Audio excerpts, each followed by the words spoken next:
FDA approve মেশিনের price যেহেতু 6 লাখ টাকা থেকে স্টার্ট হয়, তো অনেকের পক্ষে এফডিএ অ্যাপ্রুভ লেজার মেশিন কেনা পসিবল হয় না। যারা এফডিএ অ্যাপ্রুভ লেজার মেশিন কিনতে পারছেন না, তারা কি ধরনের মেশিন কিনবেন তার জন্য আজকের এই ভিডিও। তো বেসিক্যালি আপনারা স্ক্রিনে যে মেশিনটা দেখতে পাচ্ছেন, এটা কিন্তু 3-in-1 single screen laser machine. এই মেশিনটা যারা ফার্স্ট স্টার্ট করতে চাইছেন আপনাদের স্যালনে, আপনারা কিন্তু কিনতে পারেন। তো এই 3-in-1 লেজার মেশিনে 3টে হ্যান্ডেল থাকে, যেইটার মাধ্যমে আপনারা ক্লায়েন্টের ট্রিটমেন্ট করতে পারবেন।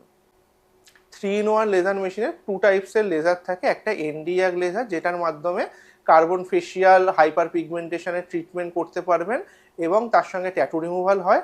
এবং আরেকটা হচ্ছে আইপিএল লেজার, এটাতে ফটো ফেশিয়াল এবং হেয়ার রিমুভালের জন্য ইউজ হয়। এবং থার্ড হচ্ছে আরএফ।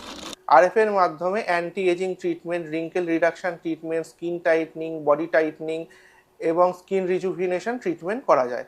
তো প্রথম যারা শুরু করছেন কাজ, তাদের ক্ষেত্রে যাদের বাজেট কম আছে, তারা কিন্তু এই মেশিনটা নিতে পারেন। মোটামুটি 1.5 লাখ টাকার কাছাকাছি এই মেশিনটার দাম, এবং 30 লাখ শটের মেশিন, 5 বছর এই মেশিনে কাজ করতে পারবেন।